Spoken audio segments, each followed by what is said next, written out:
Alors, il est très difficile d'attribuer un événement particulier à une seule cause.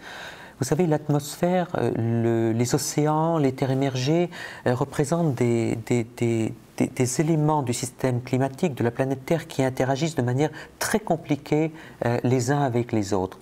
Et donc, on ne peut pas dire qu'une tempête en particulier ou un cyclone ou une sécheresse est due uniquement à une cause. Il y a une variabilité climatique importante, mais ce qu'on sait, c'est que les activités humaines, à travers les émissions de gaz à effet de serre, contribuent à réchauffer la planète en moyenne. C'est un réchauffement qui d'ailleurs n'est pas uniforme. Il y aura de grandes variations d'un pays à l'autre, d'une région à l'autre. Il y aura peut-être même des endroits où on pourra observer temporairement, localement, même des refroidissements. Donc il ne s'agit pas de quelque chose d'uniforme. Mais on peut anticiper les conséquences sur un certain nombre de phénomènes tels que les sécheresses, les précipitations. Et là, on s'attend à ce qu'un certain nombre de ces phénomènes augmentent en fréquence et ou en intensité. Vous vous souvenez peut-être de cette vague de chaleur qui a affecté la France et l'Europe de l'Ouest en 2003. C'était quelque chose qui à l'époque était quand même exceptionnel. Eh bien, ce genre d'événement deviendra beaucoup plus fréquent avec le réchauffement climatique. Donc le réchauffement entraînera un accroissement de la fréquence et ou de l'intensité d'un certain nombre de ces phénomènes. Alors, il y a déjà des choses qu'on peut constater. On a des séries d'observations qui sont quand même d'une bonne fiabilité, qui nous permettent de remonter à plus de 100 ans, 150 ans, avec des instruments dont on connaît la précision.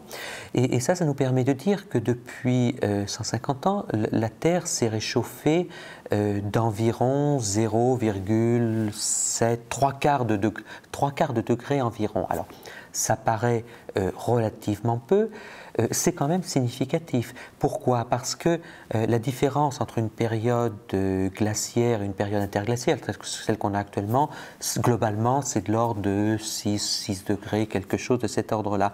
Donc, quand on parle d'un réchauffement avant la fin de ce siècle, qui va être entre peut-être 2 et 6 degrés, on parle de choses qui sont quand même très, très significatives. Et l'homme, en quelque sorte, joue aux apprentis sorciers. Il y a des changements les changements qu'on observe sont beaucoup plus rapides que les transitions dans le passé entre des périodes glaciaires ou interglaciaires.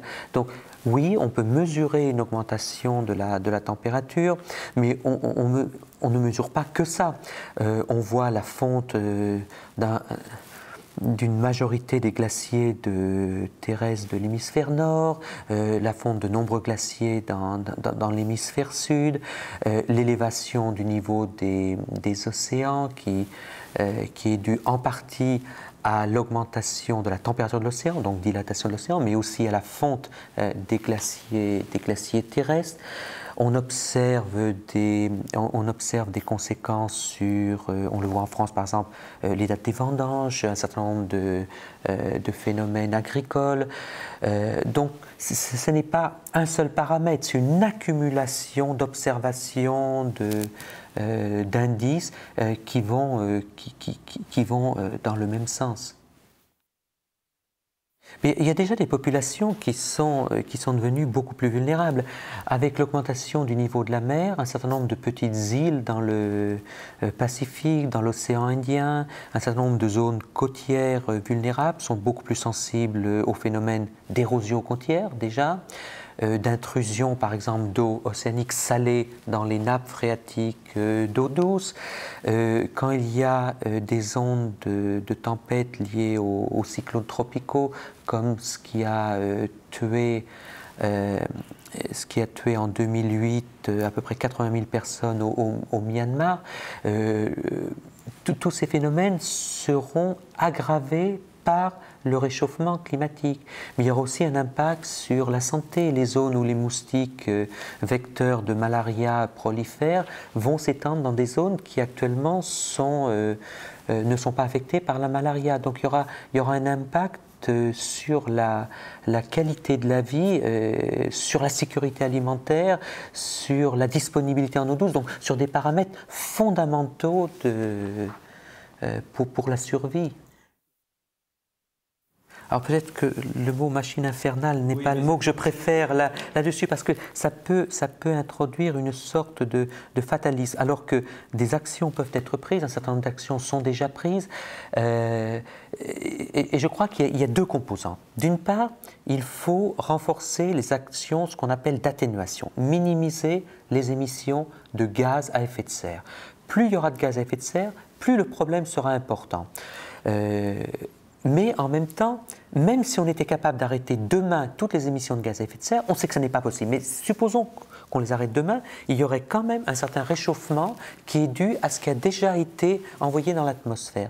Donc ça, c'est ce qu'on appelle l'adaptation. Il faudra s'adapter au changement qui est déjà inéluctable. Donc d'une part, minimiser l'amplitude du changement et d'autre part, s'adapter à ce changement.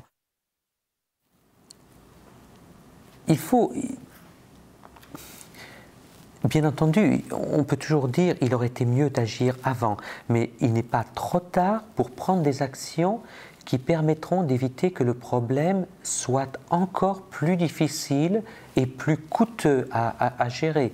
Plus on attend, plus le coût de l'action sera important. Et puis on a aussi une incertitude, c'est-à-dire que plus le changement sera important et moins plus il faudra prendre en compte la possibilité d'événements imprévus, d'événements qui peut-être arrivent à des échelles de temps beaucoup plus courtes que ce qu'on avait anticipé.